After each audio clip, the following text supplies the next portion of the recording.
সকালবেলা জানলা খুলতে যেয়ে উঁকি দিয়ে দেখি আমার অর্কিডে প্রথম ফুল আসছে।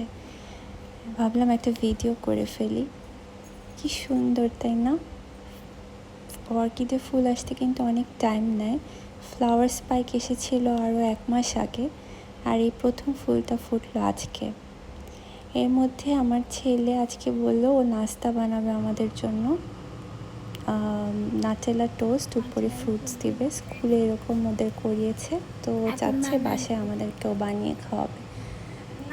তো আমি সব কিছু রেডি করে দিয়েছি আর ও এরকম করে বানালো। প্রথম আমার ছেলের হাতে নাস্তা খেলাম, আলহামদুলিল্লাহ। তো তারপরে আর সারাদিনে ভিডিও করা হয়নি। বিকালের দিকে আমি একটু বের হয়েছিলাম, বাজারে যাব। নিচে নেমে দেখি ওদিন আবার বৃষ্টিও হচ্ছিল। এই ফুল গাছগুলো কয়েকদিন আগেই লাগিয়েছে, কিন্তু আমার এই দিকটাতে আসা হয় নাই। কি সুন্দর ফুলগুলা! এরকম আমি ভিডিও করছিলাম, বৃষ্টির পানিগুলো পাতার উপর পড়েছিল, দেখতে সুন্দর লাগছিল। আর অনেক সুন্দর একটা বাতাস ছিল, ঠান্ডা ঠান্ডা আরাম বাতাস। ভিডিও করতে যেয়ে আমি হঠাৎ করে দেখলাম একটা বড় অর্কিড। এই ফুলটা কিন্তু একটা অর্কিড ফুল, খেয়াল করিনি আমি। আর এই সাইডটাতে সব কালারের গোলাপ লাগানো ছিল, অরেঞ্জ, রেড, ইয়েলো, পিঙ্ক। দেখতে খুব সুন্দর লাগছিল, শুধু গোলাপ ছিল এই দিকটা। এটা পরের দিনের ভিডিও। সকালবেলা আমি একটু পুডিং বানাবো। ঈদ আসছে সামনে, তো ভাবলাম একটু আগিয়ে রাখি কাজ, কারণ একসাথে অনেকগুলো করতে গেলে অনেক প্রেশার পড়ে। তো আমি ভাবছিলাম মিষ্টি আইটেমগুলো 2-3 দিন আগে একটু একটু করে বানিয়ে রাখবো।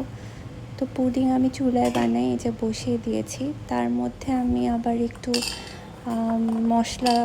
বাটা মশলা লাগে, ওগুলো ব্লেন্ডারে ব্লেন্ড করে নিয়ে রেখে দিলে আমার মনে হয় কাজ অনেকটা আগিয়ে যায়, রান্না করতে বেশি ঝামেলা লাগে না।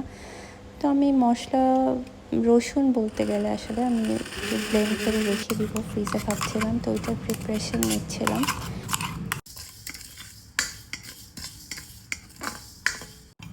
এখানে আমি একটা কাবাব বানাবো, বিফ শিক কাবাব। ওটার জন্য গুঁড়া মশলা ড্রাই রোস্ট করে নিয়ে এরকম ব্লেন্ডারে ব্লেন্ড করেছি।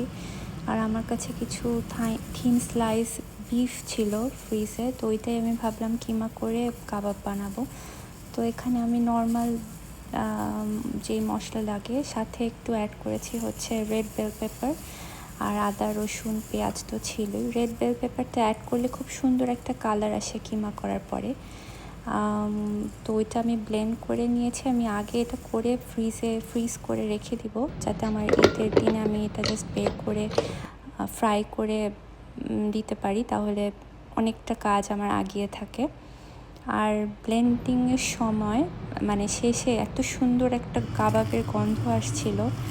গরম মশলা, আদা রসুন আর ভাজা মশলাগুলো একসাথে মিশে খুব সুন্দর একটা কাবাবের ফ্লেভার পাচ্ছিলাম।